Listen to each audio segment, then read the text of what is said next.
Assalamualaikum warahmatullahi wabarakatuh. Selamat pagi, cikgu ucapkan kepada semua anak-anak pelajar 5 Tanjung dan juga 5 Cempaka.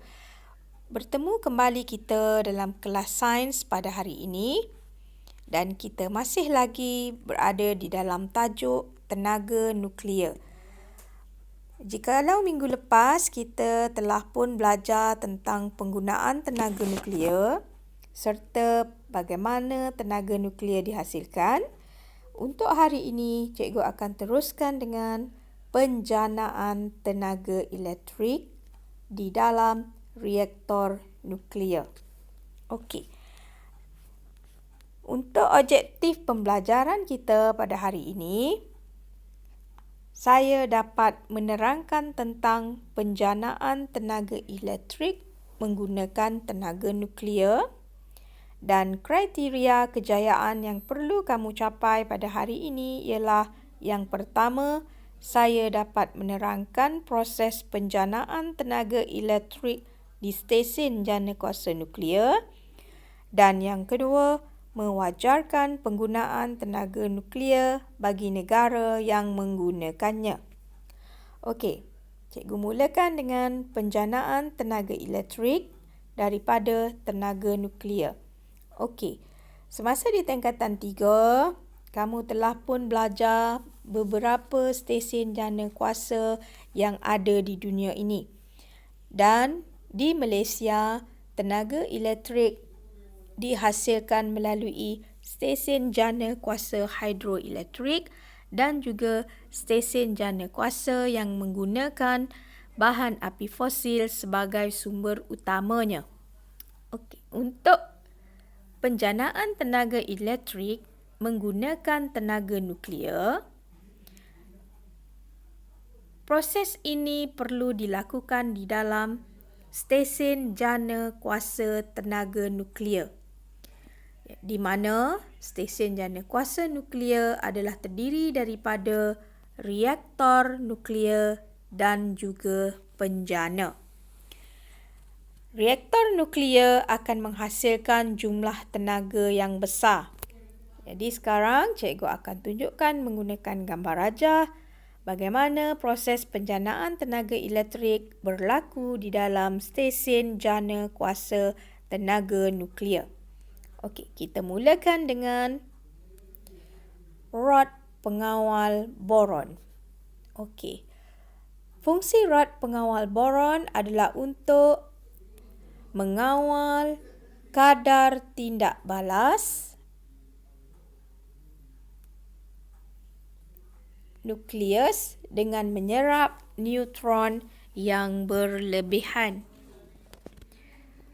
Kemudian, yang berwarna kelabu ini pula adalah merupakan moderator grafik. Maaf. Okey. Ini ya. Okey, moderator grafit ini fungsi dia ialah untuk memperlahankan neutron.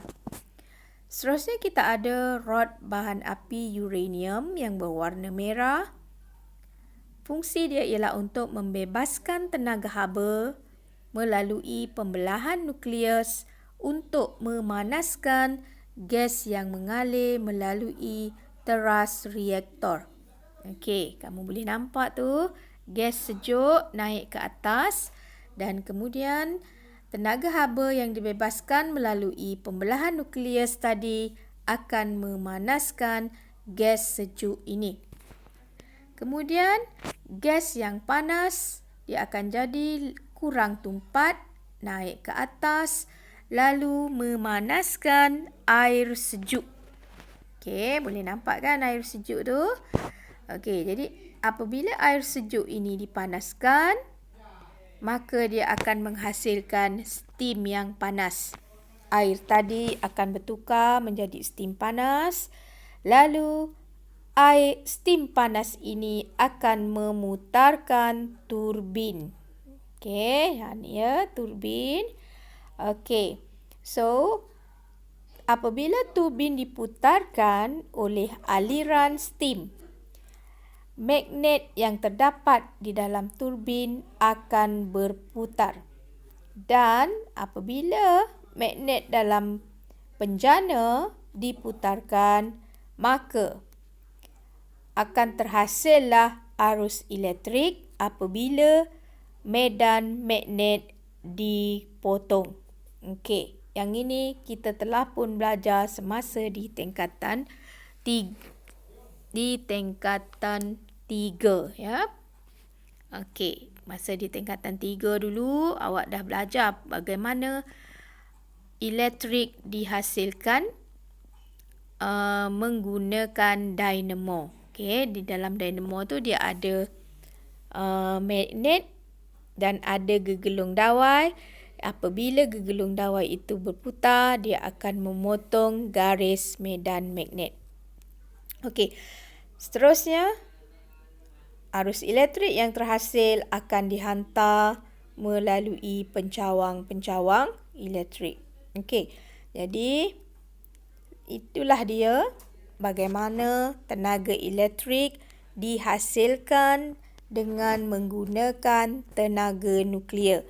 Dan proses ini perlu dilakukan di dalam reaktor nuklear. Okey, jadi kita tengok semula satu persatu. Okey, apa yang ada di dalam reaktor nuklear dan apa yang ada di dalam stesen jana kuasa nuklear. Okey, bawah tu kita ada kondenser. Fungsi dia ialah untuk menyejuk dan mengkondensasikan steam untuk ditukar semula menjadi air. Okey, kemudian ada ejen penyejuk. Ejen penyejuk ini fungsi dia untuk menyerap haba hasil tindak balas nuklear. Okey, so itulah dia bagaimana proses penjanaan tenaga elektrik daripada tenaga nuklear. Dan tenaga elektrik yang dihasilkan ini digunakan oleh semua rakyat di sesebuah negara lah untuk macam-macam lah tenaga elektrik ni ya. Kegunaan tenaga elektrik ni, kalau kita tak ada tenaga elektrik, banyak peralatan elektrik ataupun banyak peralatan tidak dapat digunakan. Okey, so ini adalah secara gambaran ya. Sama macam yang cikgu terangkan tadi, bagaimana tenaga elektrik dihasilkan di stesen jana kuasa nuklear. So di stesen jana kuasa nuklear dia mesti ada reaktor nuklear. Dan di reaktor nuklear inilah berlaku proses pembelahan nukleus dan fungsi dia ialah untuk memanaskan gas. Dan gas panas tersebut pula digunakan untuk memanaskan air. Lalu air yang panas sehingga mendidih akan menghasilkan steam.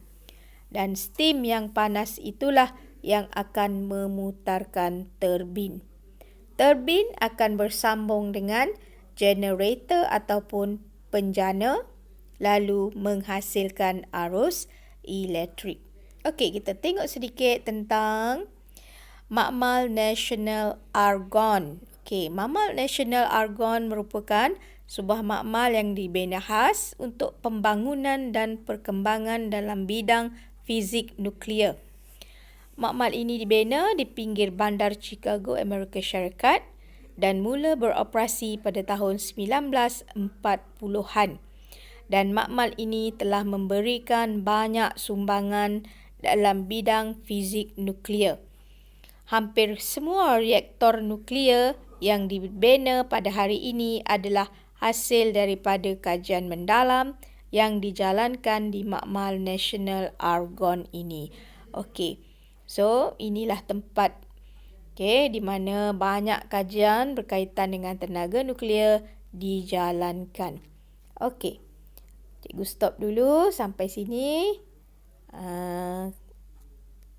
Cikgu akan sambung video yang kedua pula.